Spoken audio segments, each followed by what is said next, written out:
이곳에 주의 나라와 주의 뜻만이 영원히 이루어지리. 주가 일하시는 우리의 삶 가운데 주님께 우리 찬양과 그의 영광을 영원히 노래하리. 포기치 않으시는 당신의 그 사랑을.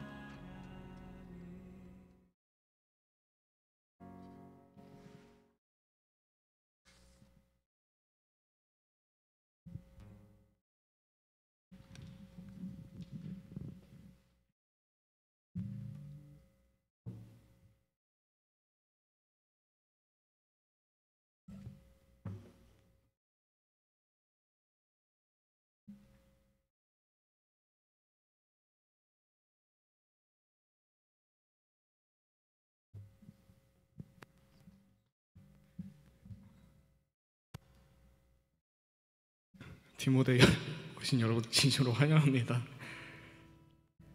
사람이 되게 없네요. 여러분들, 여기 오신 여러분들만 위한 자리인 것 같습니다.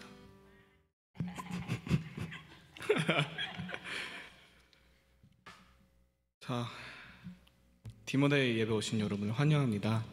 오늘 사도신경으로 예배 자리로 나아가겠습니다. 나는 전능하신 아버지 하나님 천지의 창조주를 믿습니다. 나는 그의 유일하신 아들 우리 주 예수 그리스도를 믿습니다. 그는 성령으로 잉태되어 동정녀 마리아에게서 나시고 본디오 빌라도에게 고난을 받아 십자가에 못 박혀 죽으시고 장사된 지 사흘 만에 죽은 자 가운데서 다시 살아나셨으며 하늘에 오르시어 전능하신 아버지 하늘 우편에 앉아 계시다가 거기로부터 사는 자와 죽은 자를 심판으로 오십니다. 나는 성령을 믿으며 거룩한 공회와 성대의 교제와 죄를 용서받는 것과 몸의 부활과 영생을 믿습니다. 아멘. 우리 사람이 많지는 않지만 옆에 분들과 한번 인사해 보실까요? 환영합니다. 축복합니다. 여기 오신 여러분을 진심으로 환영하고 축복하고 우리 디모데 공동체가 늦지 않고 예배에 오는 그런 공동체가 됐으면 좋겠습니다.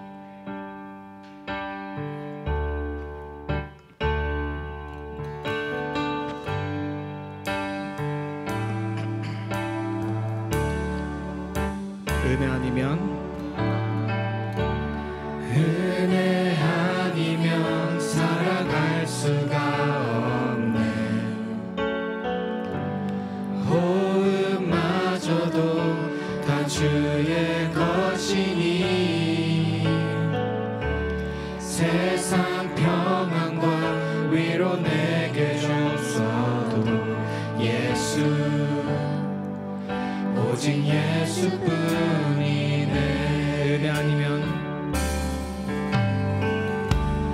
은혜 아니면 살아갈 수가 없네. 호흡마저도 다 주의 것이니 세상 평안과 위로 내게 없어도 예수 오직 예수뿐이네. 그 신계회 그 신계회 다 볼 수도 없고 작은 고난에 지쳐도 주께 묻기 나의 모든 삶 버티고 견디게 하시네. 은혜 아니면 살아갈 수가 없네. 나의 모든 것 다 주께 맡기니 참된 평안과 위로 내게 주신 주 예수 오직 예수뿐이네. 우리 계속 찬양할 때 주님의 음행 없이는 살 수 없다는 것을 저희가 인지하며 계속 찬양하길 원합니다.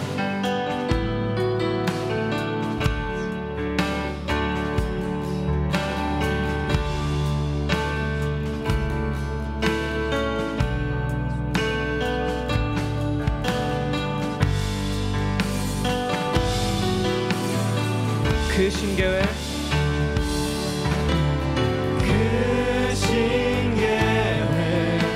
다 볼 수도 없고 작은 고난에 지쳐도 주께 묻기 나의 모든 삶 버티고 견디게 하시네. 그 신계회 그 신계회 다 볼 수도 없고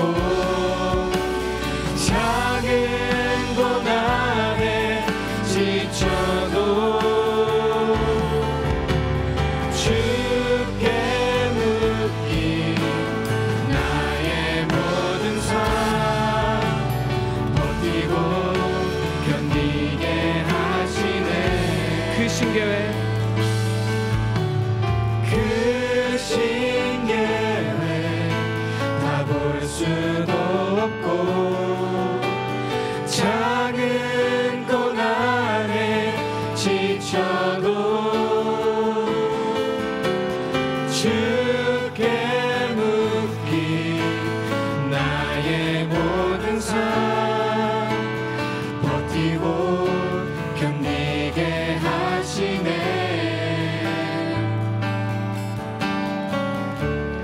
은혜 아니면 살아갈 수가 없네. 나의 모든 것 다 주께 맡기니 참된 평안과 위로 내게 주신 주 예수 오직 예수뿐이네. 오직 예수뿐이네. 오직 예수뿐이네. 오직 예수뿐이네.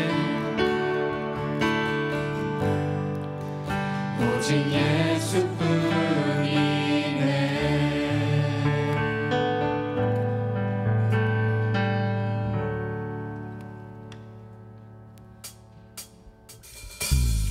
우리 다 함께 일어나셔서 빛 되신 주님을 찬양하십니다.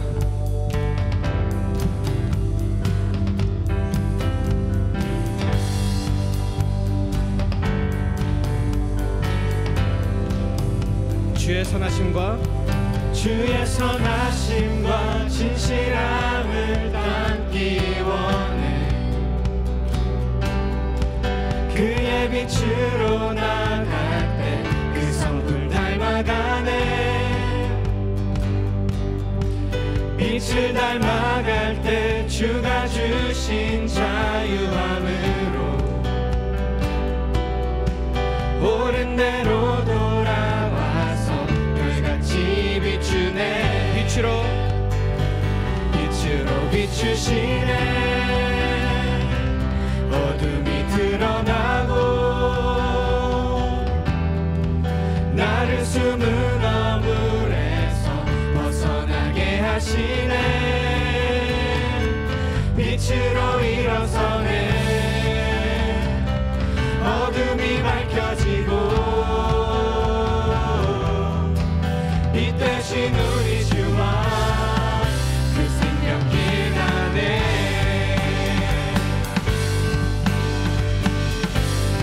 주의 선하심과 주의 선하심과 진실함을 담기 원해.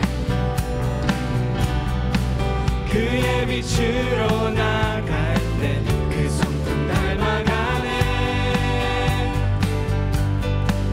빛을 닮아갈 때 주가 주신 자유함으로 옳은 대로 돌아와서 별같이 비추네. 빛으로 비추시네. 어둠 드러나고 나를 숨은 어물에서 벗어나게 하시네.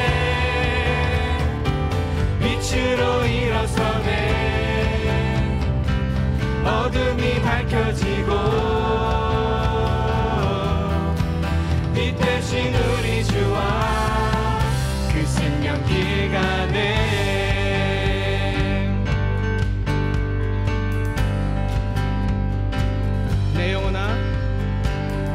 내 영혼아 일어나 주의 빛 발하라. 주의 영광이 우리 위에 임하였네. 내 영혼아 일어나 주의 빛 발하라. 주의 영광이 우리 위에 임하였네.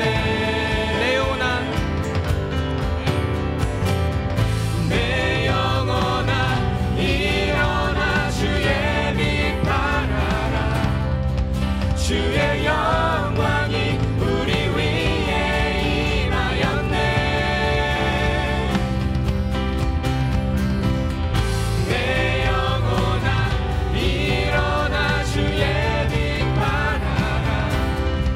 주의 영광이 우리 위에 임하였네. 빛으로 비추시네. 어둠이 드러나고 나를 숨은 어물에서 벗어나게 하시네. 빛으로 일어서네. 어둠이 밝혀지고 빛 대신 우리 주와 그 생명길 가네. 빛으로 비추시네. 빛으로 비추시네. 어둠이 드러나고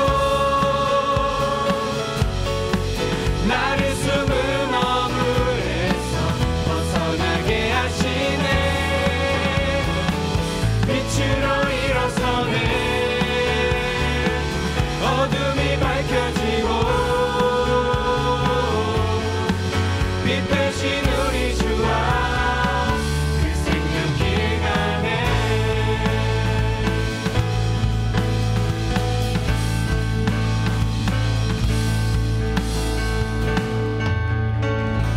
할렐루야.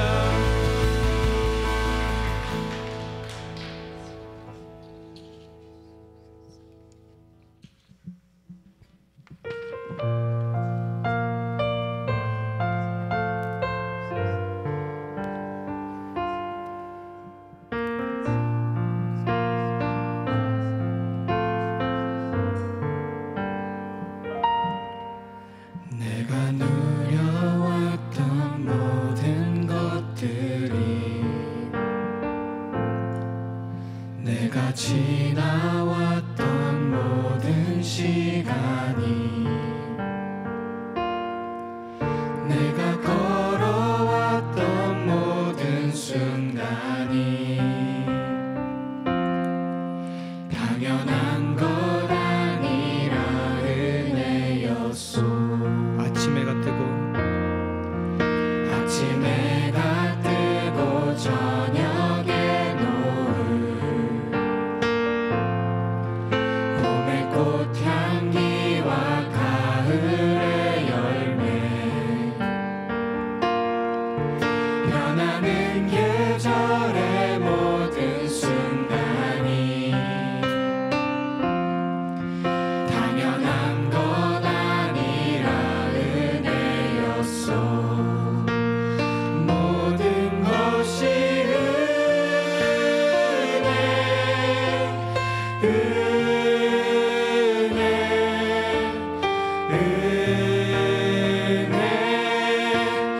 한없는 은혜.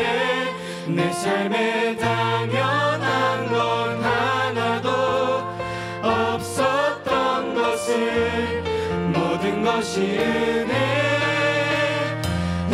은혜였소.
시간 기도하길 원합니다.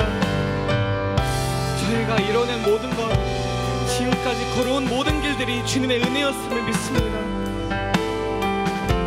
저희가 이 은혜를 기억하며 우리가 예배를 드리러 나갔으면 좋겠습니다.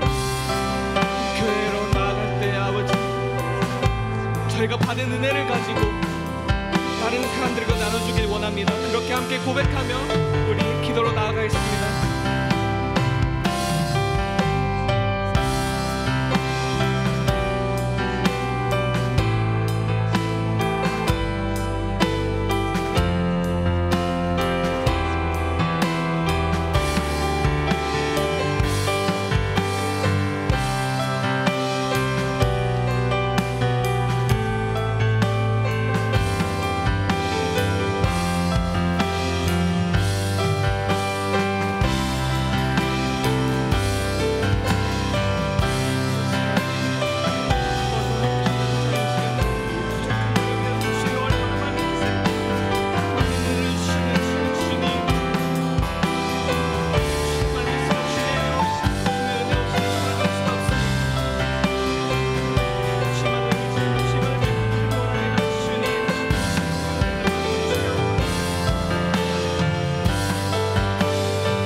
내가 믿고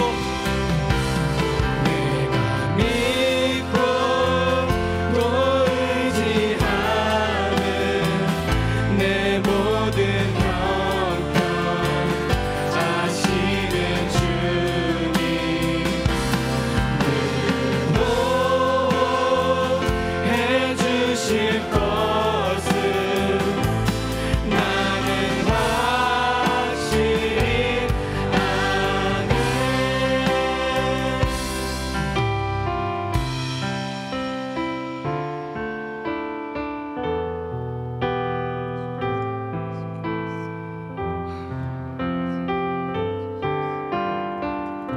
하나님의 은혜로 하나님의 은혜로 있을 데 없는 자 왜 구속하여 주는지 난 알 수 없도다. 왜 내게 굳센 믿음, 내게 굳센 믿음과 또 복음 주셔서 내 마음이 항상 편한지 난 알 수 없도다. 내가 믿고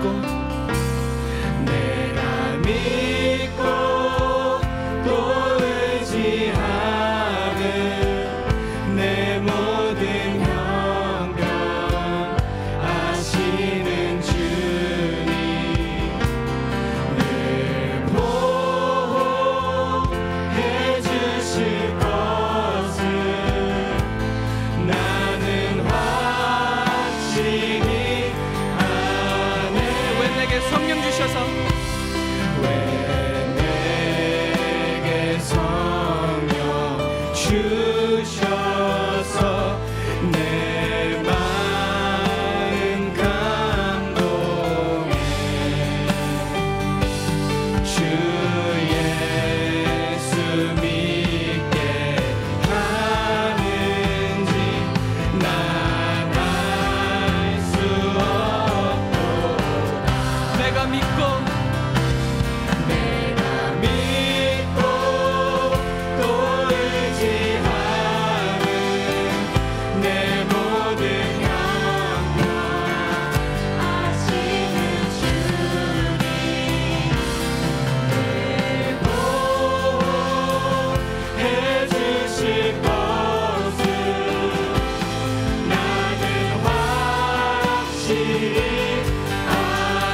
기도하겠습니다.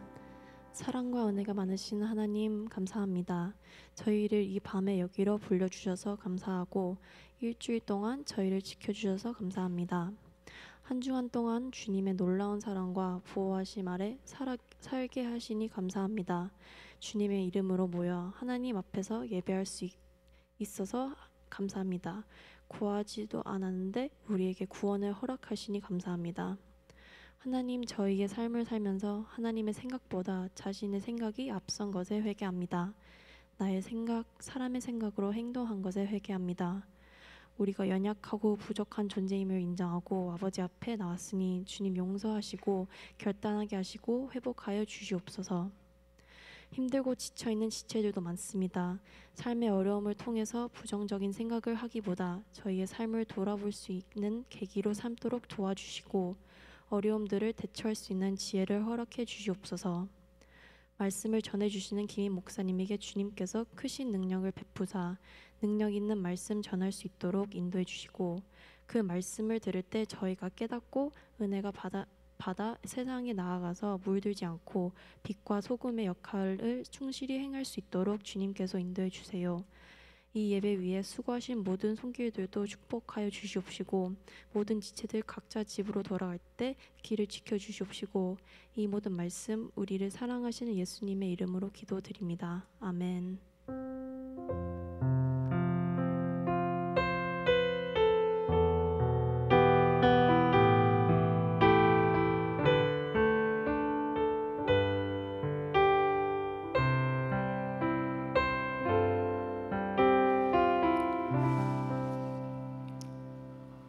우리에게 주시는 하나님의 말씀 사무엘하 9장 6절 7절 두 구절 말씀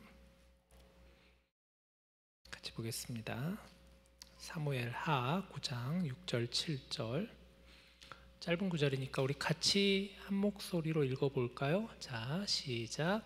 사울의 손자 요나단의 아들 무비보셋이 다윗에게 나와 그 앞에 엎드려 절하매 다윗이 이르되 무비보셋이여 하니 그가 이르기를 보소서 당신의 종이니이다. 다윗이 그에게 이르되 무서워하지 말라. 내가 반드시 내 아버지 요나단으로 말미암아 내게 은총을 베풀리라. 내가 내 할아버지 사울의 모든 밭을 다 내게 도로 주겠고 또 너는 항상 내 상에서 떡을 먹을지니라 하니. 아멘. 우리에게 주신 말씀입니다. 여러분 반갑습니다. 우리 함께 잠깐 자리에서 살짝 일어나셔서 인사하면 어떨까요?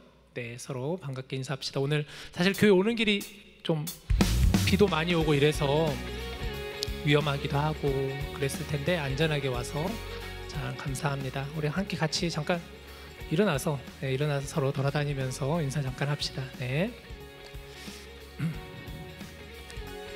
네, 반갑습니다. 서로 인사합시다. 오랜만에 우리 오신 분들도 계시네요 보니까. 네.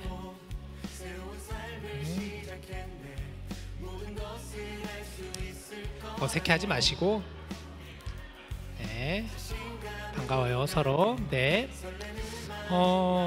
한 주간 어떻게 지냈는가? 우리 서로 인사하고 반갑게 맞이합시다. 네.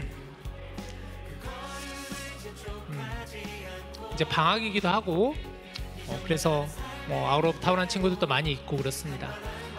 그래도 오늘 오신 여러분들 환영합니다. 네. 네. 우리 저쪽 뒤쪽에 지금 오늘 보니까 희호 어머니도 오시고 연태기가 정말 오랜만에 왔죠. 연태기 형제가. 네, 반가워요. 네, 반가워요. 네, 좋습니다. 네, 저기 뒤쪽에 맨 뒤에 저기 계시지 말고 조금 더 앞으로 앉아서, 그래서 앞으로 나와서 앉았으면 좋겠어요. 우리 자, 좋아요. 자, 우리 앉읍시다 이제. 좋습니다.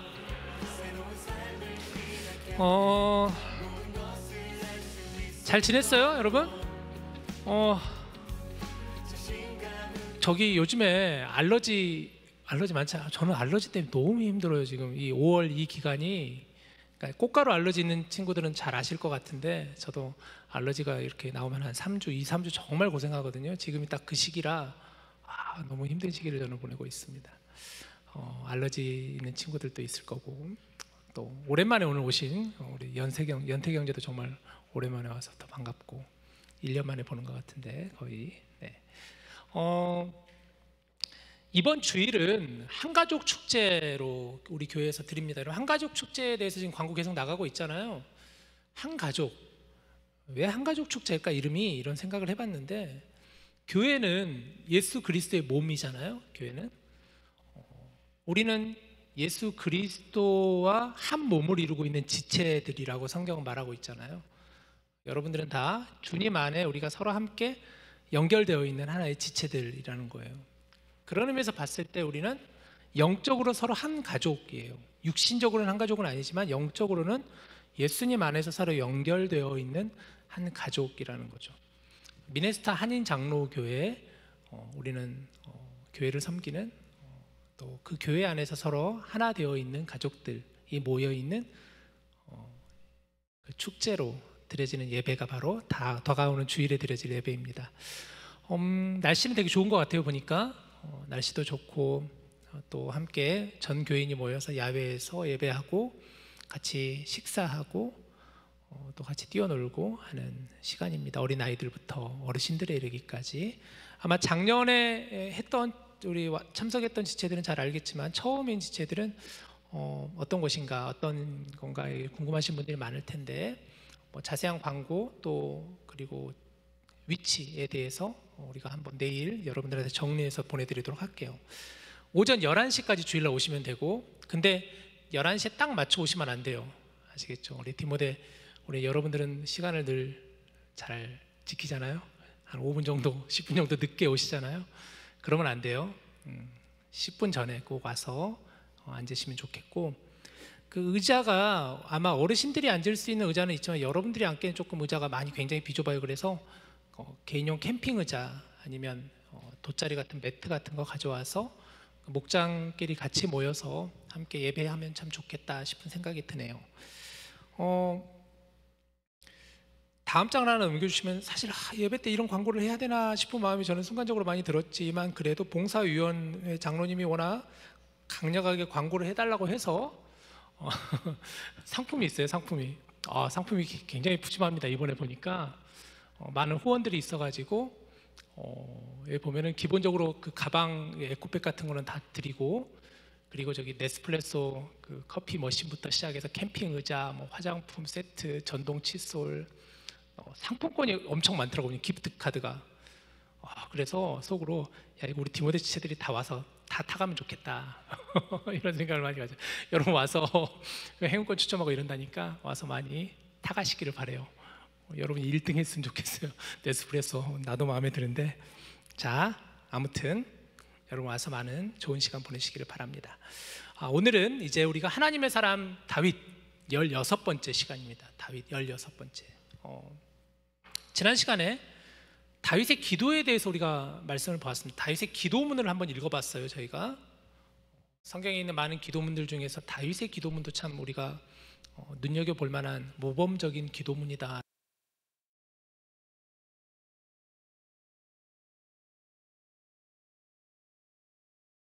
의리한 왕궁을 지었단 말이에요. 백향목을 이렇게 들여와가지고 정말 의리의리한 왕궁을 지니다 보니까 다윗 마음속에 죄송한 마음이 들었던 거예요. 부끄러운 마음이 들었던 거죠. 하나님의 언약궤는 이렇게 장막에 아직 놓여 있는데, 그래서 하나님의 성전을 한번 지어드리자, 그런 마음을 가지고 다윗이 이제 나단 선지자에게 물어봤어요. 하나님께 좀 여쭤보면 좋겠다, 기도해보면 좋겠다.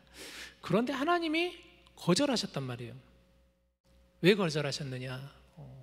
하나님께서는 갇혀있는 곳이 아니라 하나님이 아니시라 늘 우리와 어디에 계시든지 하나님 함께 하시는 분이시다. 이스라엘 백성들이 어디에 있든지 나는 늘 너희와 함께 했던 하나님이다. 다윗, 너의 때에 내가 하나님의 성전을 받지는 않겠다. 사실 구체적인 이유가 있다고 그랬죠. 지난 시간에 약간 말씀드렸는데, 다윗이 너무 많은 피를 보았기 때문에. 자, 어쨌든 다윗은 그 기도에 거절을 당했어요. 하나님께 거절을 당했단 말이에요. 기도에 거절을 당했어요. 그런데 하나님께서는 그런 다윗에게 언약의 말씀을 하셨어요. 내가 영원히 너의 왕조를 이어가게 하겠다. 그러니까 하나님 마음에는 다윗을 그 마음을 어떻게 보면 매몰차게 거절한다라기보다는 하나님도 다 뜻이 있으셨던 거라고 보여지죠. 중요한 것은 다윗의 기도문이었던 거예요. 우리가 지난 시간에 그 기도의 요소에 대해서 나눴잖아요. 찬양과 감사와 회개와 간구, 이런 요소들이 기도에 들어가면 참 좋다. 아마 우리 은희자매도 참 기도문을 오늘 이렇게 해주셨는데 굉장히 그런 요소들을 잘 넣으셨던 것 같아요. 보니까 여러분들 한 주간 기도하시면서 혹시 그런 걸 의식하면서 기도해 보셨나요? 내 개인 기도할 때 한번 의식적으로 찬양의 기도, 감사의 기도, 회개의 기도, 그리고 간구의 기도, 이런 걸 혹시 의식하면서 기도해 보셨나요? 해보시기를 꼭 바라요. 꼭 그렇다고 무조건 그렇게 해야 된다는 건 아니에요. 그러나 모범적인 기도문은 그런 기도문이다라는 것이죠. 자, 오늘 말씀은 이제 사무엘하 9장을 보는데, 우리가 다윗은 어디로 가든지 전쟁에서 승리하게 됩니다. 하나님께서 다윗과 늘 함께 하셨어요. 어디서든 하나님께서 그 전쟁에서 이기게 하셨다라고 8장에서 말씀하고 있어요. 블레셋과의 전쟁에서, 모압과의 전쟁에서, 암몬과의 전쟁에서 다윗은 늘 승리하였어요. 승승장구했었어요. 다윗의 영토는 넓어지게 되었고, 정말 많은 어떤 부분들을 이제 다윗이 이스라엘을 세워가는 그런 상황이 되게 되었습니다. 자, 그러던 찰나에 다윗은 그동안 지키지 못했던 일이 문득 생각이 난 거예요. 사무엘하 9장 1절 말씀 보시죠. 자, 다윗이 이르되 사울의 집에 아직도 남은 사람이 있느냐? 내가 요나단으로 말미암아 그 사람에게 은총을 베풀리라 라고 했어요. 다윗이 이르되, 다윗이 신하들에게 묻는 거예요. 사울의 집에 아직도 남은 사람이 있느냐라고 물었던 거예요. 사울의 집에 아직도 남은 사람이 있느냐? 아마 다윗이 사울의 집이라는 말을 꺼내는 순간 신하들은 깜짝 놀랐을 것 같아요. 갑자기 사울의 집을 거론한다는 게 심상치 않은 일이거든요. 일반적으로 왕조가 바뀌었잖아요. 사울 왕조에서 다윗의 왕조로 바뀌면은 사실은 이전 왕조는 보통 다 잊혀지게 마련이에요. 잊혀지거나 아니면 숙청되거나. 그런데 다윗이 느닷없이 사울 왕조 얘기를 다시 꺼낸다는 거예요. 그 왕조에 남아있는 사람이 혹시 있느냐 물어보니까 신하들 입장에서는 갑자기 왜? 뭔가 불안함과 두려움에 이제 신하들이 그런 생각을 가졌을 것 같아요.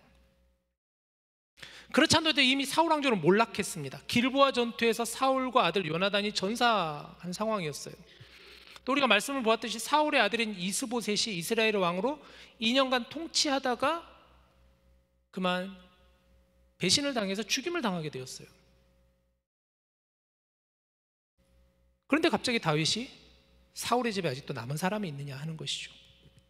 사실 다윗에게 목적이 있었습니다. 그 목적은 바로 우리 1절 후반부에 보는 것처럼 내가 요나단으로 말미암아 은총을 베풀리라 라는 거예요. 그러니까 신하들이 갑자기 왜? 그러다가 다윗이 그 얘기를 듣고 이랬던 것이죠. 다윗과 요나단. 성경에서 보여지는 그 우정의 관계 속에서 참 아름다운 우정의 관계가 다윗과 요나단의 관계잖아요.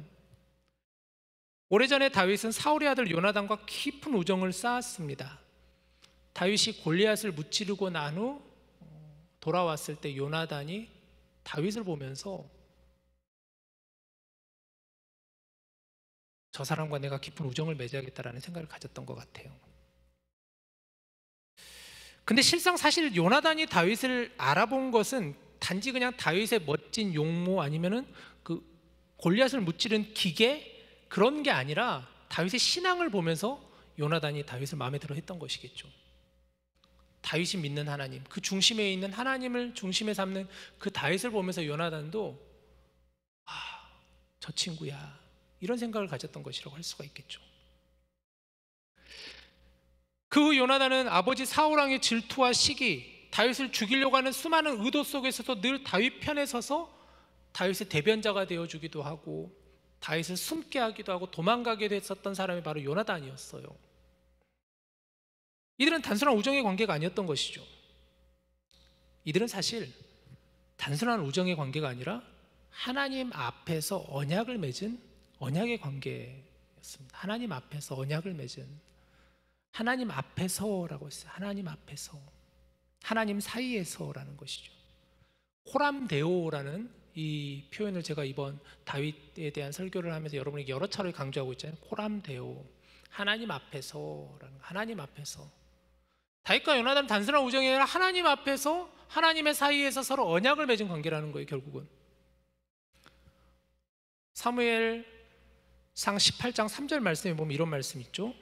요나단은 다윗을 자기의 생명같이 사랑하여 더불어 언약을 맺었으며, 그냥 단순한 우정이 아니라 생명같이 다윗을 아끼고 사랑하면서 서로 언약을 맺었다라는 거예요. 어떤 언약을 맺었는가? 20장에 나오죠. 20장 14절 16절 보세요. 너는 내가 사는 날 동안에 여호와의 인자하심을 내게 베풀어서 나를 죽지 않게 할 뿐 아니라 여호와께서 너 다윗의 대적들을 지면에서 다 끊어버리신 때에도 너는 너의 인자함을 내 집에서 영원히 끊어버리지 말라 하고, 이에 요나단이 다윗의 집과 언약하기를 여호와께서는 다윗의 대적들을 치실지어다. 그러니까 다윗과 요나단의 관계는 단순한 우정의 관계가 아니라 언약의 관계였던 거예요. 하나님 사이에서 서로가 서로를 지켜주자는, 하나님 사이에서 서로가 서로에게 힘이 되어주자는, 그 자손들에게 있어서도 서로 함께 돌보아주자는, 하나님이 우리 사이에 함께 하실 것이다라는, 하나님이 우리와 함께 동행할 것이라는 언약의 관계를 그들은 맺었다라는 거예요. 그래서 다윗은 오늘 1절에 아까 보았던 것처럼 내가 요나단으로 말미암아 그 사람에게 은총을 베풀리라 했던 것이죠. 단지 사울의 남은 자를 찾은 것이 아니라 요나단으로 말미암아 내가 그 언약이 있기에 그 은총을 베풀기를 원한다. 자, 여기서 은총이라는 단어를 오늘 우리가 한번 주목해 봅시다. 은총이라는 단어. 여러분 은혜라는 단어를 많이 들어봤죠? 은혜, 은총이라는 단어 같은 단어기는 해요. 은총, 은혜, 자비, 긍휼 이런 단어를 이 히브리어로는 헤세드라고 해요. 헤세드 들어보셨죠? 헤세드. 헤세드라는 단어를 씁니다. 히브리어는 반대로 읽어요. 우리는 이제 이렇게 읽지만 히브리어는 반대로 읽어요. 헤세드예요. 헤세드. 헤세드는 하나님과의 언약 관계에서 보여줄 수 있는 사랑을 나타내는 단어예요. 헤세드를 행한다는 것은 언약 속에서 서로의 책임을 이행한다라는 의미가 들어있어요.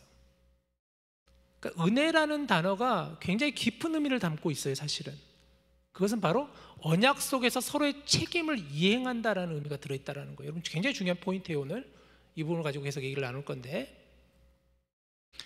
요나단으로 말미암아라는 표현이 이를 잘 보여준다고 그랬어요.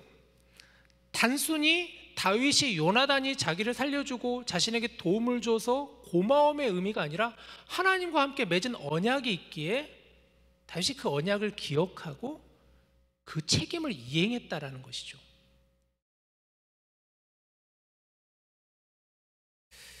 다윗의 명령이 떨어지자 다윗의 신하들은 즉각 움직였을 거예요. 그죠? 왕이 명령하면 바로바로 움직여야 되잖아요. 신하들이 이제 사울의 집에 남은 자가 있느냐? 내가 요나단으로 말미암아 은총을 베풀리라. 그러니까 신하들이 이제 다윗의 말을 듣고 수소문을 한 거예요. 사울의 남은 자가 지금 어디 있는가 막 이스라엘 곳곳에 수소문을 하는 결과 누군가를 발견하겠어요. 그게 바로 사울의 종 한 사람을 발견하게 돼요. 그래서 사울의 종을 다윗에게 데리고 옵니다. 그 종의 이름이 누구냐? 시바예요. 시바. 이게 발음을 잘해야 돼. 시바. 잘못하면 큰일 나. 시바. 아마 사울의 종으로 지내온 시바는 다윗의 눈을 피해 지냈을 것 같아요. 그렇죠? 사울에 남아있는 사람이니까. 사실 사울에 남아있는 사람들은 보통 다 숨어 있거나 아니면 죽임을 당했거나 이미 숙청당했거나 그랬을 거 아니에요? 새로운 왕조가 들어섰으니까. 그런데 사울의 종인 시바를 갑자기 다시 불러들였다라는 것이 시바 얼마나 놀랐을까요? 왜? 나를 그만 사울의 종이라고 할게요. 이제 혹시 모르니까. 갑자기 다윗 왕 앞에서는 그 사울의 종이 얼마나 두렵고 떨렸을까요? 그런데 다윗이 불러들인 이유는 그 종이 두렵고 떨렸던 이유가 아니었어요. 그 목적이 아니었어요. 9장 3절 4절이에요. 보세요. 왕이 이르되 사울의 집에 아직도 남은 사람이 없느냐? 내가 그 사람에게 하나님의 은총을 베풀고자 하노라 하니 시바가 왕께 아뢰되 요나단의 아들 하나가 있는데 다리 저는 자니이다. 그 사울의 종이 이제 다윗에게 와서 말하는 거예요. 요나단의 아들 한 명이 있습니다. 그 사람은 다리를 저는 사람입니다. 이렇게 얘기를 하는 거죠. 4절도 보세요. 왕이 그에게 말하되 그러면 그가 어디 있냐? 그러니까 시바가 왕께 아뢰되 로드발 암멜의 아들 마길의 집에 있습니다. 이제서야 시바는 아마 다윗의 의도를 깨달았겠죠. 왜 지금 다윗이 자기를 불렀는지를 알 것 같아요. 다윗이 누군가를 해치거나 죽이려고 하는 의도가 아니구나. 그 의도를 아마 알았을 것 같아요. 여기서 그가 얘기하는 대답에 주목해 봅시다. 두 가지예요. 요나단의 아들 한 명이 있는데 다리를 절고 있습니다. 또 하나는 로드발 암멜의 아들 마길의 집에 그가 있습니다 라는 이 두 가지 정보를 다윗에게 지금 주고 있는 것이죠. 다윗이 찾는 이 사람은 누군가? 그러면 이 사람의 이름이 바로 무비보셋입니다. 무비보셋, 요나단의 아들 무비보셋. 무비보셋에 대한 두 가지 정보를 우리는 지금 얻었습니다. 첫 번째, 요나단의 아들이었고 다리를 절고 있다. 두 번째, 로드발 암멜의 아들 마길의 집에 그가 있다라는 거예요. 여러분, 사울의 가문은 몰락했지만 요나단의 아들 무비보셋이 남아 있었어요. 다른 아마 사울의 자손들은 다 죽임을 당했었던 것 같아요. 이미 여러 그동안 있었던 일들 있잖아요. 이스보셋이 다스리는 그 이스라엘 왕에서 이렇게 있으면서 아마 많은 아들들이 숙청당했겠죠. 그런데 이 무비보셋은 살아남았었던 거예요. 근데 이 사람은 어떤 사람인가? 사무엘하 4장 4절을 보면은 이 무비보셋에 대해서 조금 더 잘 설명해 주는데, 사울의 아들 요나단에게 다리 저는 아들 하나가 있었으니 이름은 무비보셋이라. 전에 사울과 요나단이 죽은 소식이 이스라엘에서 올 때에 그의 나이가 5살이었는데 그의 유모가 안고 도망할 때 급히 도망하다가 아이가 떨어져 절게 되었더라. 우리 이제 조금 더 알겠죠? 무비보셋이 어떤 사람인지 알겠죠? 태어나면서부터 장애를 가진 사람은 아니었다. 5살 때 그만 유모가 안고 가다가 떨어져서 다리를 절게 되었다. 그 시점이 언제냐? 할아버지 사울왕과 아버지 요나단이 죽었던 그 시점에.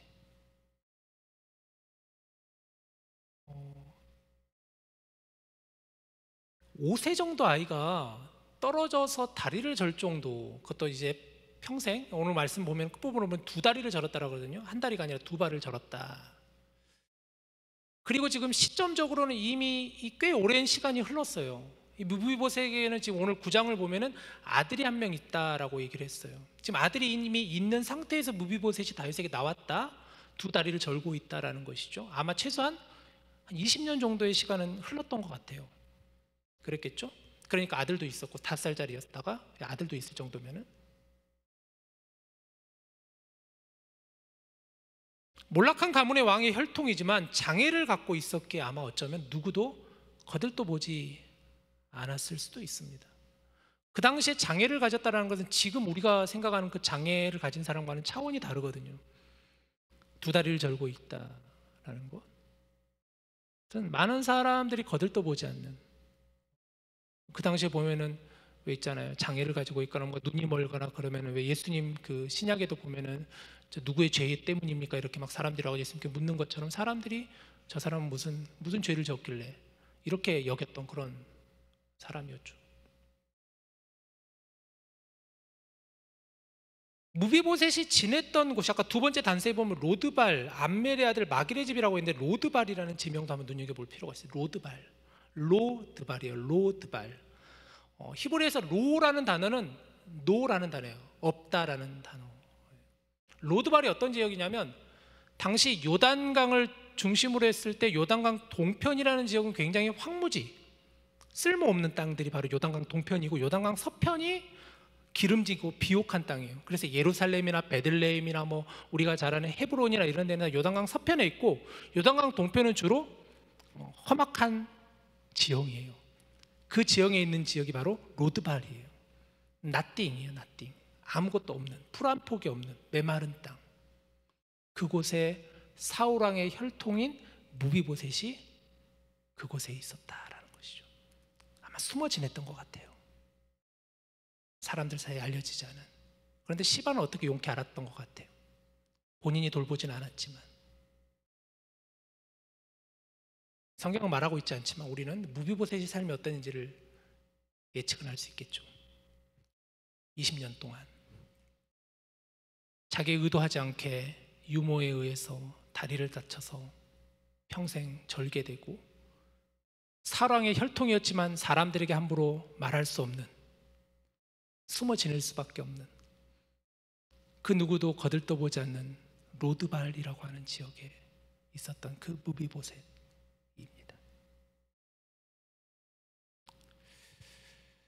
그런데 다윗 왕이 무비보셋을 부른 거예요. 처음에 무비보셋의 마음은 어땠을까요? 드디어 올 것이 왔구나 하지 않았을까요? 그동안 잘 숨어 지냈는데, 그동안 몰래 잘 지냈는데 두려움에 떨고 있었을 것입니다. 발걸음은 무겁고 마음은 근심과 걱정에 사로잡혀 무비보셋은 다윗이 있는 예루살렘을 향해 갔을 것입니다. 그런데 놀라운 일이 벌어졌어요. 6절 7절이죠. 오늘 우리가 읽었던 본문. 사울의 손자 요나단의 아들 무비보셋이 다윗에게 나와 그 앞에 엎드려 절하매 다윗이 이르되 무비보셋이요 하니 그가 이르기를 보소서 당신의 종이니이다. 지금 무비보셋이 다윗에게 하는 이 뉘앙스를 여러분 알겠죠? 무비보셋은 정말 두렵고 떨리는 마음으로 저는 당신의 종입니다 이렇게 얘기한 것이죠. 자, 그런데 7절 말씀 보세요. 다윗이 그에게 이르되 뭐라고 합니까? 뭐라고 하죠? 무서워하지 말라. 무서워하지 말라. 내가 반드시 내 아버지 요나단으로 말미암아 내게 은총을 베풀리라. 무비보셋은 깜짝 놀랐을 것 같아요. 그러면서 이어서 다윗은 얘기합니다. 내가 너의 할아버지 사울의 모든 밭을 다 너에게 도로 주겠고 또 너는 항상 내 상에서 떡을 먹을지니라. 이어진 다윗의 말이 더 충격적이죠. 무서워하지 말라. 그러면서 내가 너의 아버지 요나단으로 말미암아 너에게 은총 헤세드를 베풀겠다. 언약 관계에 있었던 그 책임을 내가 이행하겠다라는 거죠. 두 가지입니다. 첫 번째 뭐죠? 7절에 방금 먹었던 것처럼 뭐죠? 여러분 찾아보세요. 첫 번째 뭐예요? 할아버지 사울의 모든 밭을 다 도로 돌려주겠다라는 거예요. 지금 다윗은 사실은 이미 어마어마한 지금 부를 이루고 있는 사람이죠. 왜냐하면 가는 곳마다 다 이겼으니까. 그런데 그 당시 사울왕의 소유의 땅도 어마어마했을 것 같아요. 사울왕이 있을 당시에도. 그런데 그 할아버지 사울의 모든 밭을 다 너에게 도로 돌려주겠다라는 거예요.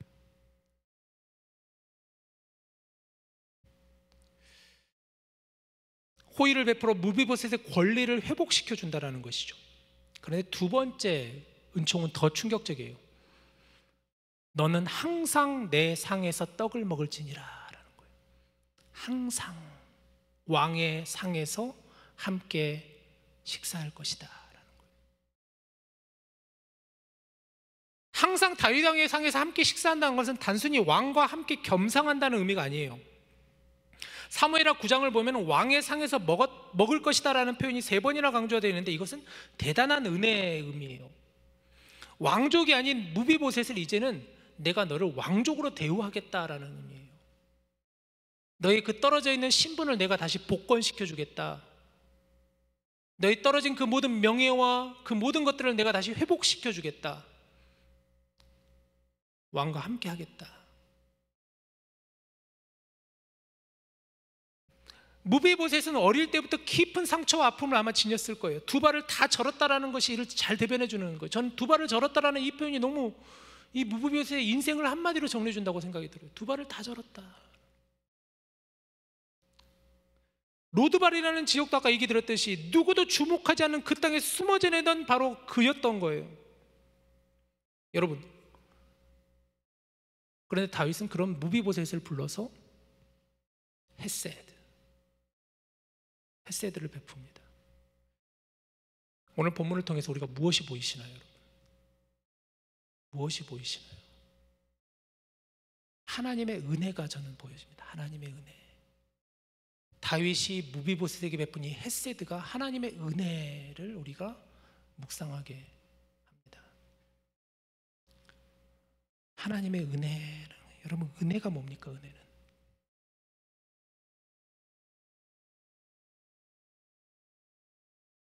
갚을 길 없는, 아무 조건 없는, 죽을 수밖에 없는, 절망과도 같은 깊은 수렁에 빠져 있는, 누구에게도 주목받지 못하는, 마치 두 발을 절며 살아가고 있는 우리와 같은 이들에게 하나님께서 헤세드로 다가오신 그 은혜가 생각나지 않습니까? 무비보셋이 두 발을 절며 다윗 앞에 나온 이 장면이 하나님 앞에 죄인된 우리가 나아가는 것으로 여러분 보여지지 않습니까? 하나님의 은혜가 우리를 덮어주셨다라는 거예요. 하나님의 은혜가 무엇입니까? 예수님의 사랑이죠. 오늘 우리가 붙잡아야 되는 것은 바로 이 헤세드예요. 헤세드, 은혜입니다. 은총입니다.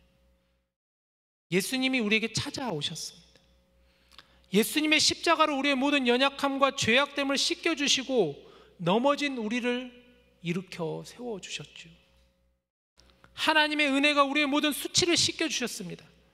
우리의 삶의 모든 수치와 아픔을 하나님의 은혜로 말미암아 일으켜 세워주셨습니다. 여기서 잠깐 주목해야 될 또 다른 두 인물이 오늘 성경에 나오는데, 첫 번째는 아까 사울의 종이었던 그 사람, 그리고 또 한 사람은 무비보셋을 로드발에서 케어했었던, 함께 있었던 마길이라는 사람. 마길. 시바는 아까 얘기한 것처럼 사울의 종으로 다윗에게 무비보셋을 안내해 준 사람인데, 다윗은 그래서 이 시바에게 어떤 이야기를 하냐면, 이제 앞으로 너가 섬겨야 될 주인은 무비보셋이다라고 얘기를 해요. 너가 앞으로 이제 이 무비보셋을 주인으로 잘 섬겨야 된다. 너의 아들과 너의 종들 모든 소유는 다 무비보셋의 것이다. 오늘 9장 10절에 보면은 15명의 아들과 20명의 종을 이 사울의 종인 시바가 거느리고 있었다고 해요. 대단한 부자였다는 거예요. 아들이 15명, 종이 20명이라고 합니다. 근데 가만히 생각해 보면 이게 상식적으로 잘 이해는 잘 안 돼요. 사울의 종이었던 사람이, 그 몰락한 사울 왕조에서 일했었던 종이었던 사람이 그 많은 부를 어떻게 일으켰을까에 대해서 단서는 전혀 잡을 수 없지만, 그러나 분명히 뭔가 있어 보이는, 이 사람 뭔가 좀 있다라는 생각이 들어요. 아니나 다를까 사무엘하 16장과 19장을 보면 시바는 나중에 무비보셋을 배신하게 돼요. 다윗 앞에서 간교하게 거짓말을 일삼고 무비보셋을 이간질해요. 이 사람이 반역을 꿈꾸고 있다고 거짓말을 해요. 사실 무비보셋은 전혀 그런 사람이 아닌데, 다윗이 전쟁을 나가 있을 때 무비보셋은 늘 다윗을 위해서 기도하고 그 역시도 편하게 지내지 않고 다윗을 위해서 늘 노심초사해 있었던 사람이 바로 무비보셋이었는데, 이 시바가 거짓말로 이간질을 하면서 그랬던 사람이 바로 시바였던 사람이었어요. 그러니까 그동안 거들떠보지도 않았었겠죠, 무비보셋을.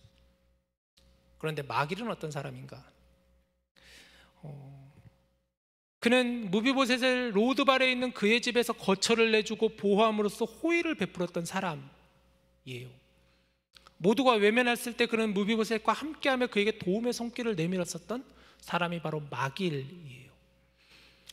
이 마길이라는 사람이 사무엘하 17장을 보면 다윗이 압살롬의 반역으로 도망을 다닐 때 그때 다윗에게 음식을 대접하면서 도움의 손길을 주었던 사람이 마길이었어요. 시바와 마길, 이것도 우리가 한번 잘 생각해 봐야 되는 부분인 것 같아요. 나는 시바인가? 나는 아니면 마길인가? 자, 그런데 더 중요한 포인트는 오늘 본문의 다윗은 하나님 앞에서 드린 언약을 기억했다라는 거예요. 다윗은 언약 안에서 자신이 하나님께 받은 그 은총을 갚았던 거예요. 받은 은총대로 은총을 베풀었던 사람이 바로 다윗이에요. 헤세드를 행한다는 것은 언약 속에서 서로의 책임을 신실하게 이행하는 것이라고 하였습니다. 여러분, 우리는 헤세드의 삶을 살아야 합니다. 다윗이 무비보셋을 향한 헤세드는 단순한 동정이 아니었다라는 거예요. 단순한 동정이 아니었어요. 자기의 마음이 짐이 가벼워지는 정도의 그런 동정심이 아니었던 거예요. 그럼 그 언약 안에서 자신이 해야 될 일을 신실하게 행했던 그런 다윗이었어요. 우리는 값싼 동정을 참 멀리 해야 된다고 생각합니다. 예전에 섬기던 제가 교회에서 한국에 있는 교회에서 미국 나오기 전에 그때 제가 이제 교회 사역 중에서 한 파트를 맡은 부분이 복지 사역을 맡았어요. 복지 사역. 그때 이제 교회에서 해마다 6월 2주 동안 저희가 이제 복지 일을 하는데 그 중에서 한 큰 프로그램 중에 하나가 천사운동이라는 프로그램이었어요. 천사운동. 그게 뭐냐면 단순하게 말하면 우리 모든 교인들이 다 천사가 되자라는 거예요. 천사가 되자. 천사가 되자. 그래서 천사운동이에요. 해마다 그래서 그 교회 주변에 있는 어려운 기관이라든가 아니면 어려운 대상자들을 이제 찾아서 그분들을 이제 우리가 잘 모금을 해서 또 여러 가지 그분들을 위해서 한 해 동안 잘 섬기자라는 그런 취지의 참 좋은 프로그램이 바로 천사운동이에요. 제가 그걸 이제 맡아서 했는데, 근데 이게 이제 직접적으로 그것을 맡아서 하는 교육자다 보니까 굉장히 마음이 어려울 때가 있었어요. 그게 뭐냐면 몇 달 전부터 이 어려운 사람을 선정을 해야 되잖아요. 그 선정을 하기 위해서 그 사람들을 찾아다니면서 인터뷰를 하고 그러면서 중요한 포인트는 뭐냐면 어떻게 하면은 우리 이제 성도들에게 교인들에게 이 어려운 사정과 딱한 이 이야기를 잘 들려드릴 수 있을까에 대해서 고민을 하는 거예요.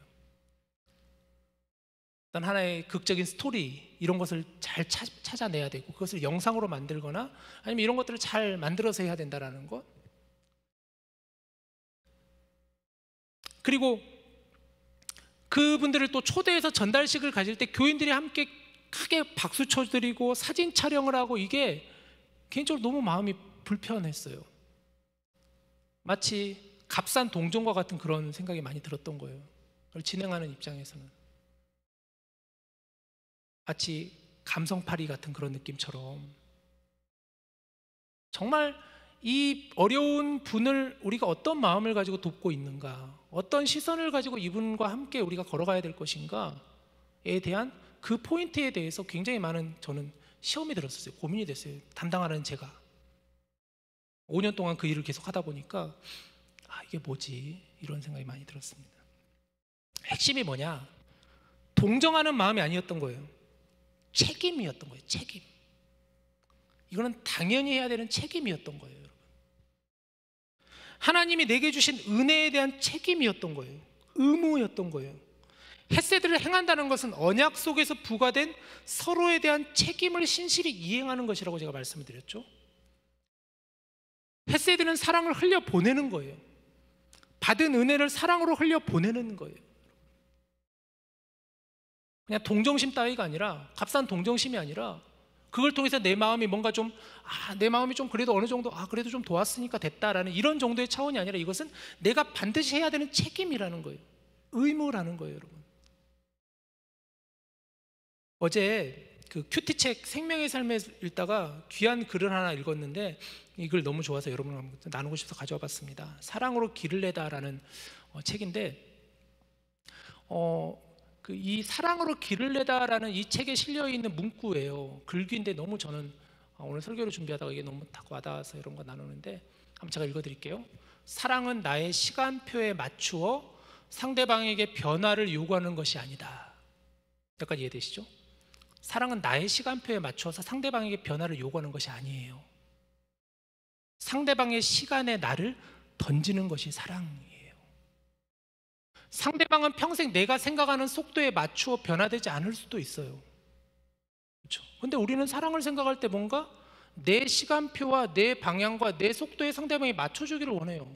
나는 이만큼 했으니까 감사하게 받아야 되는 거 아니야? 근데 그건 진짜 사랑이 아니라는 거예요. 그건 값싼 동정심이라는 거예요, 여러분.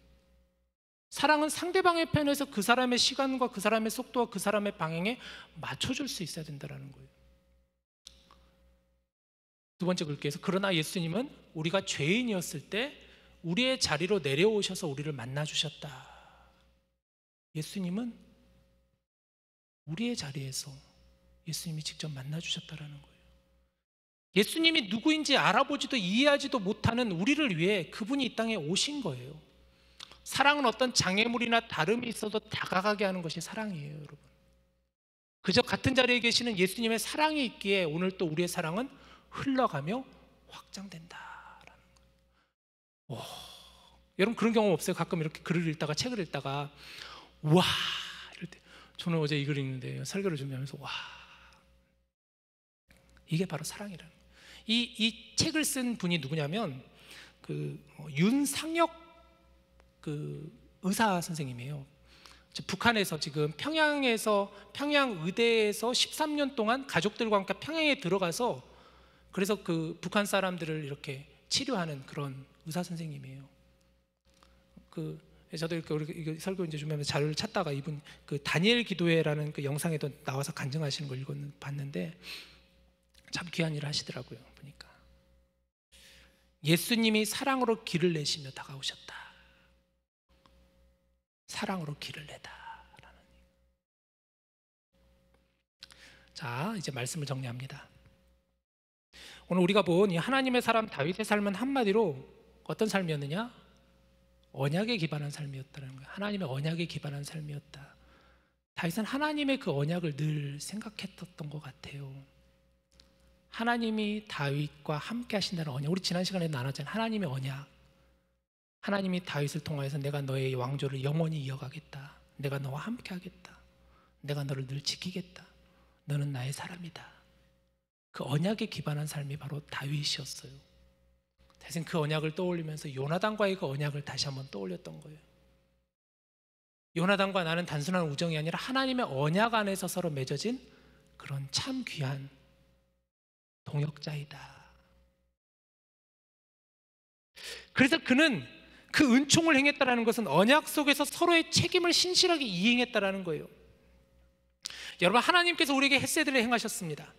하나님은 이미 우리와 언약을 맺어주셨어요. 저와 여러분을 하나님의 자녀로 삼아주셨어요. 하나님 우리와 함께 맺으신 언약이에요. 그게 하나님의 자녀로 우리를 지키시고 보호하시며 우리의 삶을 인도해 주셨습니다. 끝까지 우리를 책임지시고 예수님의 사랑으로 우리를 품어주셨습니다. 그 받은 은혜를 흘려보내야 된다라는 거예요. 그 받은 은혜를 흘려보내야 된다. 흘려보내야 된다라는 거예요. 여러분, 하나님의 은혜를 깊이 묵상하시기를 바라요. 우리 지난주 목자단 성경 공부 연습할 때, 예습할 때 우리 지체들 중에서 몇 분이 얘기하더라고요. 목사님, 다 이해가 되는데요, 은혜를 흘려보내야 된다는 건 너무 이해가 되는데요, 근데 먼저 중요한 건 하나님의 은혜를 먼저 깨달아야 되는 것 같아요. 그 은혜를 깨달아지지 않으면 은혜를 흘려보낼 수 없을 것 같아요. 맞아요. 하나님의 은혜를 여러분 깊이 묵상하시고, 내게 베푸르신 하나님의 은혜 얼마나 크고 놀라운 은혜입니까? 그게 하나님이 우리와 함께 맺은 언약이라는 거예요. 여러분, 그 언약을 꼭 놓치지 마십시오. 은혜를 잊지 마십시오. 그것에만 그치는 게 아니라 은혜를 헤세드 흘려보내십시오. 여러분의 삶 가운데 흘려보내십시오.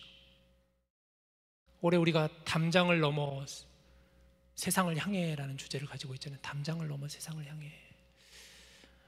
이제 이번 방학 기간 동안에 우리 임원단들과 좀 치열하게 같이 준비를 하려고 해요. 그래서 지난 회장단하고 얘기를 같이 나눴는데, 그래서 우리가 돌아오는 이제 학기가 시작하기 전에 가서 우리가 어떻게 하면 학교를 잘 섬길 수 있을지, 학교에 있는 학생들을 어떻게 우리가 더 잘 접근하고 우리가 함께 나아갈 수 있을까. 이제는 이런 시대가 아니에요. 그냥 와라, 그냥 와, 우리 여기 좋은 거 있으니까 와라, 그런 시대가 아니거든요. 이제는 찾아가야 되는 시대예요.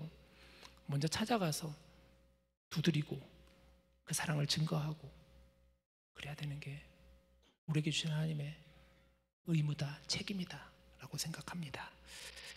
자, 그런 의미에서 오늘 우리 함께 같이 시간 찬양하며 우리 같이 기도했으면 좋겠는데요, 어떤 찬양이지 이렇게 묵상하다가 이거야 라는 생각이 든 게 바로 축복의 통로입니다. 축복의 통로. 여러분 잘 아는 찬양이죠. 굉장히 짧은 찬양이지만 이 찬양 안에 오늘 제가 나눈 메시지가 다 들어있어요. 우리 함께 같이 1절, 2절 당신은 하나님의 언약 안에 있는 축복의 통로, 이 말씀이 하나님이 우리에게 주시는 말씀을 들려줬으면 좋겠어요. 함께 우리 같이 생각하며 찬양합시다. 당신은 하나님의 언약 안에 있는 축복의 통로, 당신을 통하여서 열방이 주께 돌아오리라.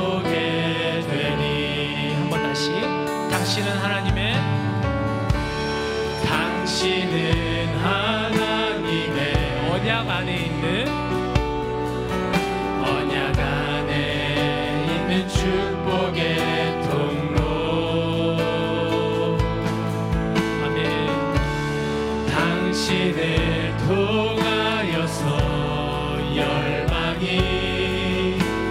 주께 예배하게 되리. 우리 이번에는 우리 옆에 있는 분들을 바라보면서 한번 정말 당신은 하나님의 언약 안에 있는 축복의 통로라는 거예요.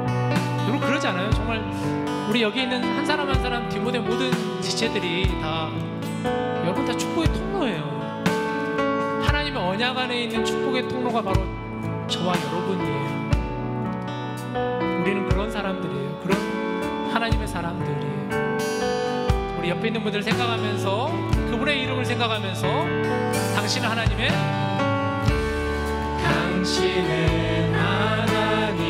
언약 안에 있는 축복의 통로 당신을 통하여서 열방이 주께 돌아오게. 우리 한 번 더. 당신은 하나님의 언약 안에 있는 축복의 통로. 당신은 하나님의 언약 안에 있는 축복의 통로. 바로 당신을 통하여서 당신을 통하여서 열방이 주께 예배하게 되리. 우리 시간 같이 기도합시다. 오늘 우리가 받은 이 말씀을 여러분 같이 마음에 새기며 하나님이 내게 해주신 그 언약, 하나님의 약속, 이 언약은 깨어지지 않거든요. 절대 어떤 일이 있어도 언약은 깨어지는 게 아니에요. 하나님은 신실하신 분이시잖아요. 하나님께서 우리에게 말씀하셨어요. 너는 나의 자녀다. 너는 나의 아들이고 나의 딸이다. 우리는 언약 안에 있는 하나님의 축복의 사람. 헤세드는 여러분 그 언약 안에서 책임을 이행하는 거라고 했어요. 우리가 세상을 바라볼 때, 우리 이웃을 바라볼 때, 또 누군가 어려운 사람을 바라볼 때 단순히 그냥 감정적으로 동정심을 통해서 아니면 불쌍함을 통해서 그게 아니라는 거예요. 우리가 반드시 가져야 되는 책임이에요. 의무예요. 그게 헤세드예요. 우리 시간 기도할 때 하나님 우리에게 하나님의 은혜를 깨닫고 은혜로 채워지는 삶이 되게 해달라고, 헤세드 은혜를 흘려보내는 축복의 통로가 될 수 있게 해달라고 우리 함께 이 시간 주신 말씀 붙잡고 같이 기도하겠습니다. 하나님, 하나님의 삶이, 하나님의 시선이, 하나님의 마음이 우리의 마음이 되게 하여 주시옵소서. 하나님의 은혜를 깨닫는 저희들 되게 하여 주시옵소서. 은혜를 생각하며 묵상하며 내게 주신 하나님의 놀라운 은혜를 우리가 다시 한번 새기며 시선을, 눈을 들어 세상을 바라보며 이웃을 바라보며 주위를 바라보는 자가 되게 하여 주시옵소서. 은혜를 흘려보내는 것이라 하였습니다. 사랑을 흘려보내야 한다 하였습니다. 값싼 동정이 아니라, 값싼 긍휼함이 아니라, 불쌍함이 아니라, 그걸로 해서 내 마음이 만족해지는 그런 차원이 아니라, 이것은 당연히 하나님의 언약 안에 있는 사람으로서 행해야 되는 책임이요 의무라는 마음을 가지고, 감사하는 마음을 가지고, 기쁜 마음을 가지고 그 사랑을 흘려보낼 수 있는 저희들이 되게 하여 주시옵소서. 은혜를 흘려보내는 저희들이 되게 하여 주시옵소서. 우리의 주위에 있는 사랑하는 친구들을 바라보게 하여 주시옵소서.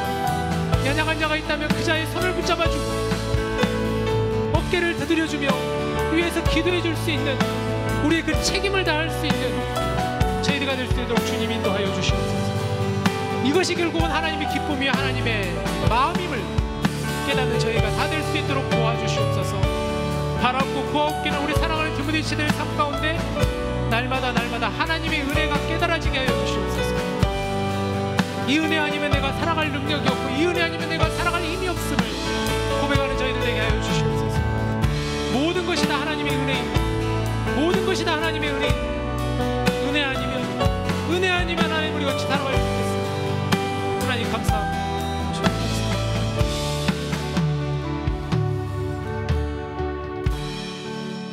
사랑이 많으신 하나님, 하나님께서 육신의 몸을 입고 이 땅에 내려오셔서 우리에게 맞춰주시고 우리 함께 걸음을 걸어가 주시며 우리의 삶 가운데 깊숙이 들어오셔서 우리와 동행해 주시는,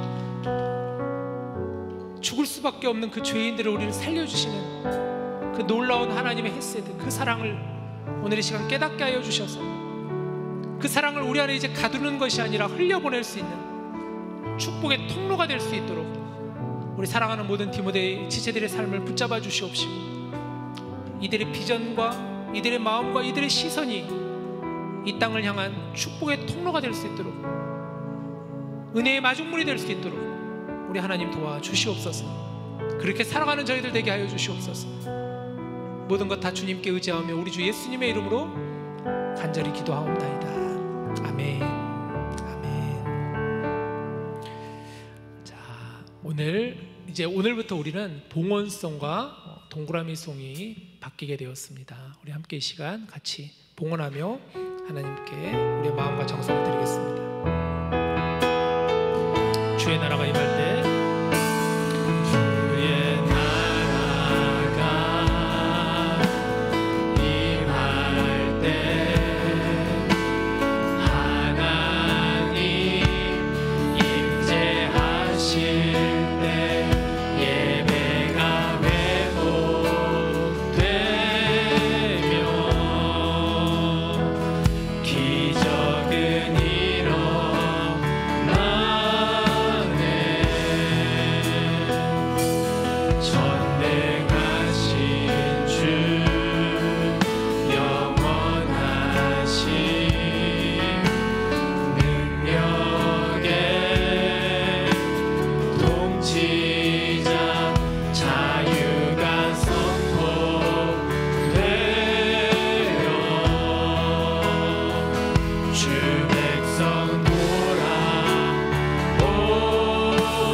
하나님의 나라가 여기 모여있는 디모데 안에 임하여 주시옵소서.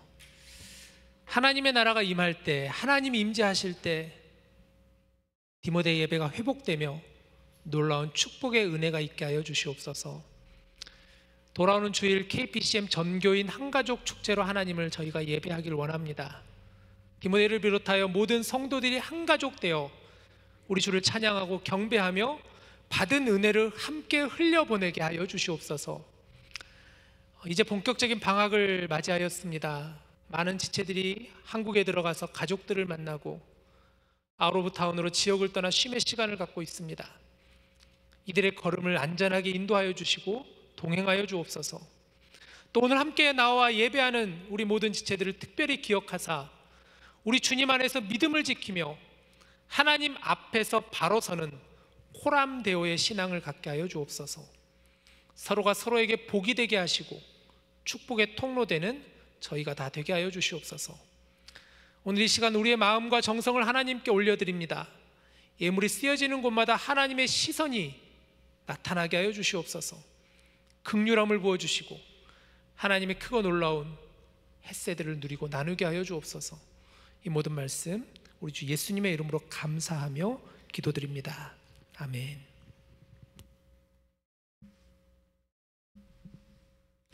5월 3주차 디모데 광고 시작하겠습니다. 저희 시작하기 전에 앞서 저희 저번 주 대청소, 교회 대청소에 또 참여해주신 모든 디모데 여러분들께 먼저 감사의 말씀을 드립니다. 그 이후에 있었던 졸업자 사진 촬영도 무사히 잘 끝냈습니다. 저희 오늘도 예배 후에 목장 성경 공부가 있습니다. 문의는 임민영 자매께 해주시면 되겠습니다. 또 중보기도 모임이 매주 화요일, 이번 달부터 화요일로 변경이 되었습니다. 그래서 오후 7시에 무스타워 2-580에서 진행이 됩니다. 저희 딱 봐도 신나 보이는 한가족 축제 포스터를 다시 한번 보여드립니다. 내일 11시에 진행이 되고요. 이제 여기 장소가 있긴 하지만 좀 작아 보여서 저희가 카톡방을 통해 다시 한번 공지를 드리도록 하겠습니다. 상품들이 무시하게 있으니까 많이 오셔서 많이 사가셨으면 좋겠습니다. 네, 그래서 이제 또 저희가 또 짐을 옮겨야겠죠. 그래서 또 저희가 이제 오전에 그리고 또 오후에 또 짐을 옮길 인원을 찾고 있습니다. 그래서 8시까지 집합을 하신 다음에 2시 반쯤에 또 이제 한가족 축제 일정이 좀 끝날 것으로 보여지는데, 그때 일정 끝나면 뒷정리를 해가지고 짐을 들고 교회에 오는 것까지 도와주시면 너무 감사드리겠습니다. 또 이제 저희 미디어 팀장이 군복무로 인해 공석이 되면서 이렇게 아리따운 또 PPT를 또 팀장께서 준비를 해주셨습니다. 네, 넘겨주시겠어요? 저희 잘 안 보일 수도 있는데 기본 임무는 사진 촬영, SNS 업로드, 그리고 홍보용 포스터 제작이 있습니다. 사실 저기서 제가 판단했을 때 또 SNS 업로드는 물론 하면 너무너무 좋은데, 근데 좀 어려울 것 같다 싶으면은 적어도 포스터랑 사진 촬영을 할 수 있는 인원이 있으면 너무 좋을 것 같습니다. 하나 더 넘겨주시면, 또 이제 선택적이라고 하는데 이제 SNS 계정 관리, DM 회신, 가끔씩 또 유튜브, 인스타에 또 DM을 또 주시는 분들이 있나 봐요. 네, 그런 분들께 또 이제 그런 응대를 하고, 또 저희 구글 드라이브, 디모데 임원단 구글 드라이브가 있습니다. 거기에 또 사진 촬영하신 거 올려주시고 하면서 좀 그 기록들을 관리하는 역할도 같이 해주시면 좋겠습니다. 그래서 혹시나 지금 딱 들으시면서 괜찮은데 싶으시면은 바로 저희한테 연락을 해주시면 감사드리겠습니다. 그리고 목사님께서 방금 말씀하셨듯이 봉헌 찬송과 그리고 또 동그라미 송이 오늘부터 변경이 되었습니다. 참고해 주시면 감사드리겠습니다. 5월 주 일정은 다음과 같습니다. 저번 주부터 DTS가 시작돼가지고 이제 매주마다 DTS가 진행될 일정입니다. 내일 한가족 축제가 있고, 그리고 다음 주에는 또 저녁 식사가 예정되어 있습니다.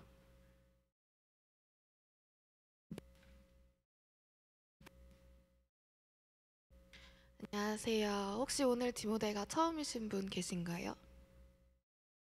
그리고 오늘 서희호 자매님 어머님 오셨는데 잠깐 환영의 박수 보내드리도록 하겠습니다.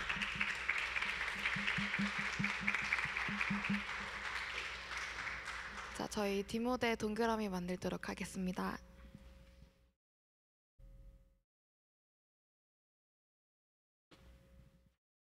자, 우리 동그라미 만들어서 오늘부터 우리가 부를 찬양은 우리 모일 때 주 성령 임하리라는 곡이에요. 가사가 주는 의미가 굉장히 특별하다 생각이 듭니다. 우리 함께 같이 서로를 축복하며 함께 바라보며 동그라미로 나아갑시다.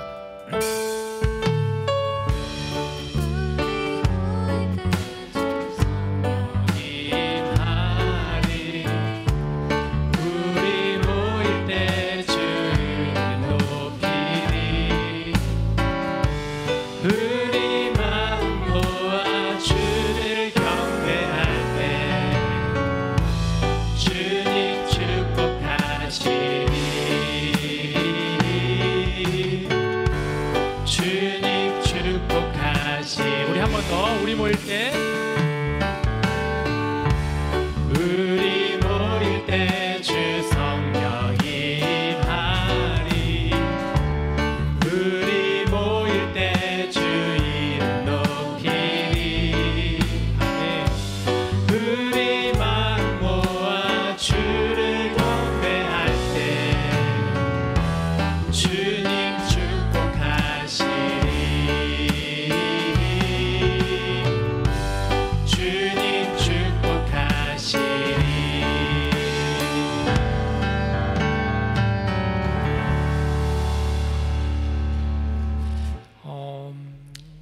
오늘 마지막으로 혹시 떠나신 분은 안 계시죠? 네, 저한테 미리 말씀해 주시면 좋겠고요. 앞으로 그런 분이 계시다면. 오늘 보니까 정말 오랜만에 우리 디모데 예배 온 분들이 계세요. 먼저 우리 손지호 자매, 지호야 반가워. 지호가 방학을 맞아서 여기 이렇게 한 2달 조금 넘는 일정으로 여기 와 있습니다. 잘 왔고요. 그리고 연택 형제, 우리 연택 형제, 연택 형제도 방학을 맞아서 여기 방문했습니다. 연택 형제 어떻게 되는 거예요? 이제 저기 포다 끝났나? 에? 다른 주로 또 가는군요. 이따 나랑 얘기 나눠요. 오케이. 또 우리 희호자매 어머님 너무 반갑고 잘 오셨습니다. 또 혹시 아직 그 부모님께서 방문 중에 아직 가시지 않는 분 계시다면 이번 KPCM 우리 한가족 축제 여러분 열려 있으니까 꼭 모시고 와서 같이 함께 예배하고 식사하고 교제하시고 그러면 너무 좋을 것 같아요. 또 디모데 예배도 늘 열려 있으니까 부모님 모시고 오시면 좋겠습니다. 또 제가 소개 안 한 분 계시나요? 우리 건우도 반갑고 오랜만에 건우 봐서 더 반갑고. 네, 좋습니다. 제가 축도하고 마치도록 하겠습니다. 이제는 우리 주 예수 그리스도의 은혜와 하나님의 사랑과 성령님의 교통하심이 하나님의 언약 안에 있는 축복의 통로로 살아가며 또 그 은혜를 흘려보내기를 결단하고 다짐하는 우리 여기 모여있는 모든 디모데 지체들 위해 또 사랑하는 자녀를 방문하기 위해서 온 가족과 또 오랜만에 이 디모데 예배에서 함께 예배한 우리 사랑하는 모든 지체들 위해 또 이 땅의 연약한 이웃들과 복음을 증거하시는 선교사님들의 사역 위해 지금으로부터 영원토록 함께 하시기를 간절히 축원하옵나이다. 아멘.